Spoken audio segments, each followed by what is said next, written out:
Permasalahan lainnya yang berbanding lurus dengan buruknya fasilitas jalan adalah minimnya pelayanan kesehatan. Persoalan ini diperparah dengan tidak adanya sinyal dari jaringan telekomunikasi yang mencapai kampung Sinagar.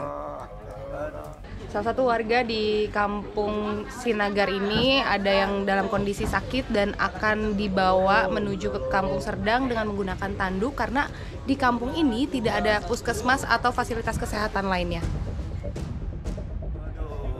Tidak adanya kendaraan yang layak membuat warga terpaksa mengangkut pasien yang sakit ke puskesmas pembantu di kampung Seredang, Desa Jatake.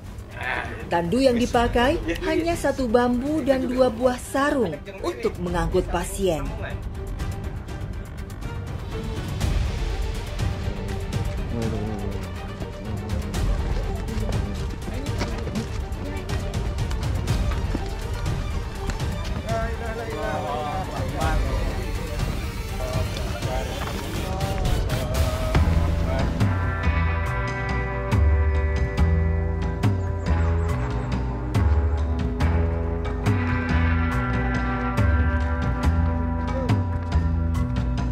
Lintasan rata hanya kami dapatkan ketika di kampung Sinagar.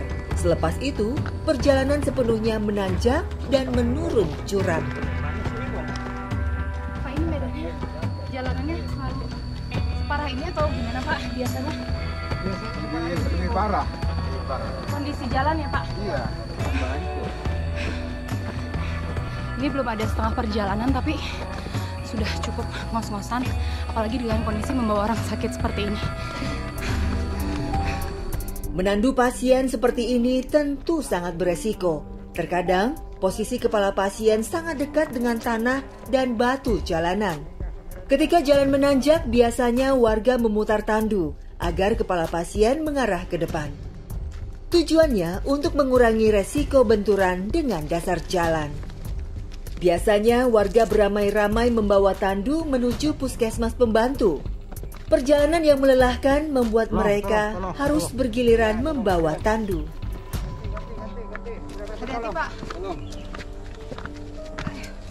Nah, sekarang berganti personil untuk mengangkut tandu karena jalanannya cukup menanjak dan mulai kelelahan. Pak, ini biasanya kita jalan terus atau bagaimana sih Pak? Kalau biasanya ada yang orang sakit jalan terus Pak. Dikarenakan kalau nggak jalan itu takutnya nggak ketolong, nyawanya itu dia. Jadi nggak ada istirahat sama sekali Pak? Enggak, sama sekali nggak ada. Nah, pernah nggak sih Pak ada pengalaman yang Bapak alami saat mengangkut orang sakit gitu? Ada hal-hal yang buruk terjadi gitu, pernah? Belum pernah. Cuman diambil dari kampung Sinagar, belum nyampe ke Putu, itu udah meninggal di jalan sini. Udah meninggal? Iya. Sebelum sempat ditangani, sebelum sempat dilewati oleh yang bidan di Putu. Sudah berapa orang mungkin Pak yang dalam perjalanan meninggal dunia? Kalau nggak salah 11 orang. 11 orang? Iya. Oke, kita lanjut perjalanan ya Pak. Iya. Semangat Bapak-bapak. Bismillah. Tolong ganti yang Ganti. Hati-hati. Ganti.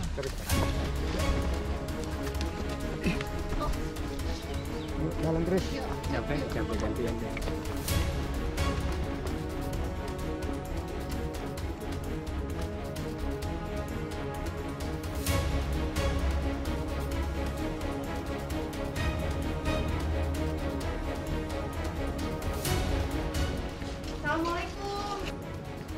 Setelah 3 jam perjalanan, kami pun sampai di puskesmas pembantu Desa Jatake.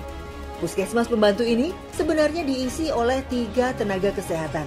Tapi 2 kali seminggu, 2 nakes lainnya harus piket di puskesmas Kecamatan Panggarangan yang jaraknya 25 km. Nyaris hampir tiap hari hanya ada 1 tenaga kesehatan yang melayani 3.000 jiwa lebih di seluruh desa Jatake. Sungguh miris. Ibu sendiri kan merupakan bidan ya Bu, yang sebenarnya keahliannya di bidang melahirkan seperti itu. Tapi kalau di sini yang datang kebanyakan keluhan pasien tuh apa Bu? Kalau untuk di desa kita kan akhirnya mau nggak mau ya, bukan hanya kebidanan aja, karena yang sakit juga harus kita tangani istilahnya itu. Dan alhamdulillahnya untuk sedikit-sedikit, maksudnya saya tahu istilahnya itu untuk pengobatan awal-awalnya gitu. Tapi untuk udah mengarah yang lebih parah gitu ya, kita rujuk lagi gitu istilahnya itu.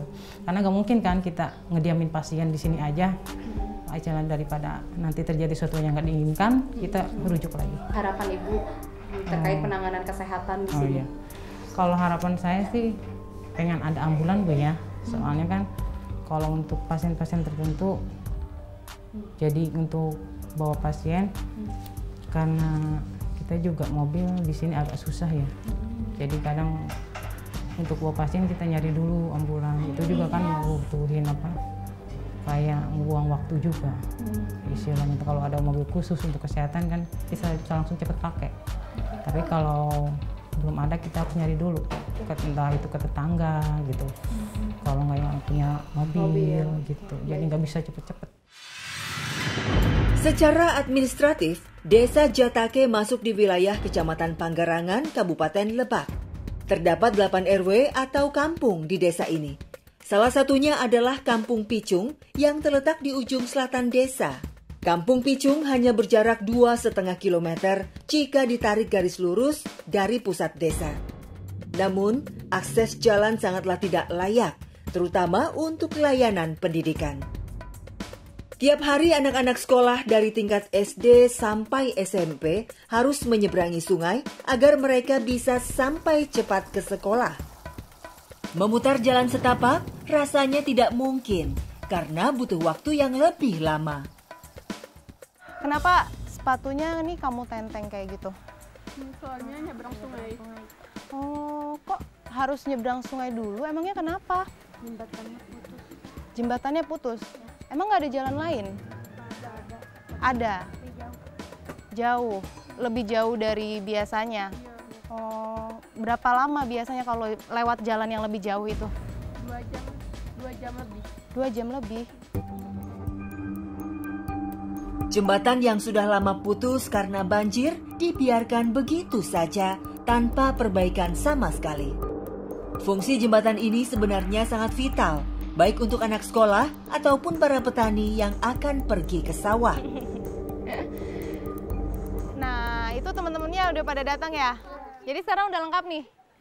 Udah semua? Udah, yuk kita berangkat yuk. Ayo. Dengan menenteng sepatu dan memakai sandal, anak-anak ini begitu ceria menyeberangi sungai.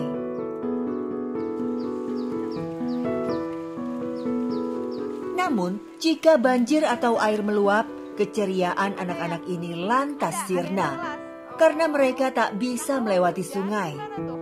Kalian berangkat sekolah.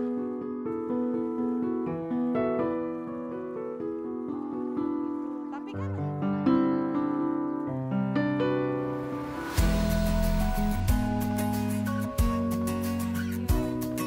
Selepas melewati sungai, pematang sawah menyambut kami.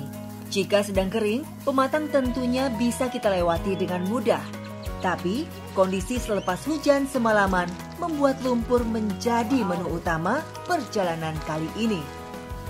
Pematang sawah, jalan setapak di atas lereng persawahan adalah menu sehari-hari anak-anak Kampung Picung. Setelah hampir 40 menit, kami tiba di ujung Kampung Seredang, tempat sekolah anak-anak ini. Sebelum sampai, mereka membersihkan lumpur-lumpur di kaki dan sandal mereka untuk kemudian memakai sepatu. Nah, waktunya menyeberangi jembatan. Jembatan masuk Kampung Seredang sendiri hanyalah gantungan anyaman bambu yang ditahan dengan kawat sling. Kondisinya mengkhawatirkan, apalagi kami beramai-ramai pagi ini. Anak-anak pemberani ini bahkan tertawa-tawa melewati jembatan yang bergoyang ke sana kemari. Kekhawatiran saya pun terbukti. Pengikat jembatan putus. Kami pun berlarian menuju ujung jembatan. Untung semuanya selamat. Putus di bagian kawat-kawatnya tadi, tapi aman semua. Hati-hati ya kalian. Ya, jembatannya rusak. Mana? Lewat pinggir aja. Meski baru saja melewati pengalaman yang menegangkan, anak-anak ini tetap saja ceria ketika tiba di sekolah. Tak ada rasa takut sedikit pun di muka-muka mereka. Karena ada nggak sih anak-anak dari kampung Picung ini yang sampai akhirnya terlambat datang ke sekolah atau bahkan nggak masuk sekolah? Ya, kalau terlambat itu sering terjadi, itu kami juga memaklumi. Dan setelah sampainya di sekolah, ketika mereka sudah ketinggalan pembelajaran, ya dilanjut pembelajaran dan mereka juga tidak merasa minder, terus kita support. Artinya untuk ini belajar, kalau di kelas, motivasi. ya anak-anak di kelas itu tetap semangat Ya, belajar. semangat ya, Pak? belajar, tidak patah semangat, mereka terus langsung belajar buka buku.